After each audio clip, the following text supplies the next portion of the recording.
ادھر آستنگر ہونے لازمائے، ادھر آستنگر ہونے لازمائے، تو تیر آزما ہم جگر آزمائے، تو تیر آزما ہم جگر آزمائے۔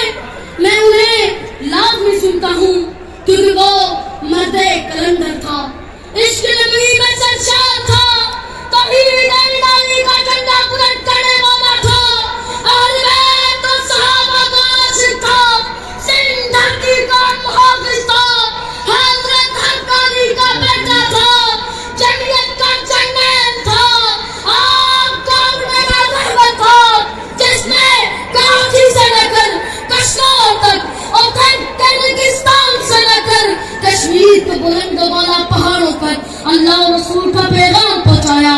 آج ہم ان کو سب سلام پیش کرنے کے لیے شہیدوں کے شہر لال قلعہ کے اسٹیڈیم میں موجود ہے۔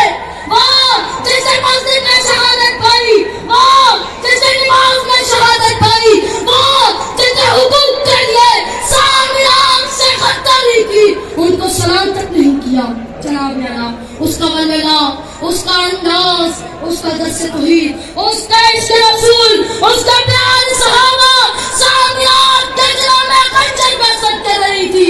آخرکار یہودی جنتوں نے، اسلام کے دشمنوں نے، دھرتی کے غداروں نے 29/11/2014 کو نماز فجر میں شہید کر دیا۔ انا للہ و انا الیہ راجعون۔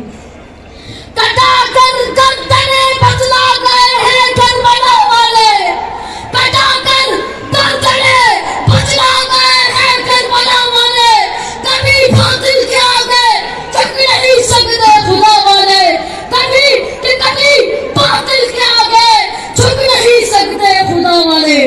لیکن ان کو کیا پتا تھا کہ ہر گھر سے خالد نکلے گا۔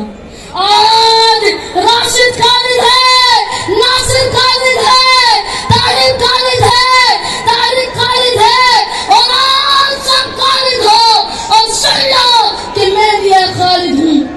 اس لیے کہ ہم سب باطل سے ٹکرانے کے لیے اور قائد ملت اسلامیہ کے سامنے موجود ہے، اور یہ عہد کرتے ہیں کہ جب تک جان میں جان ہے سامعین کے ہر سازش کو بے نقاب کرتے رہیں گے، ملک و ملت کی حفاظت کرتے رہیں گے، حق کی بات کرتے رہیں گے، انشاءاللہ۔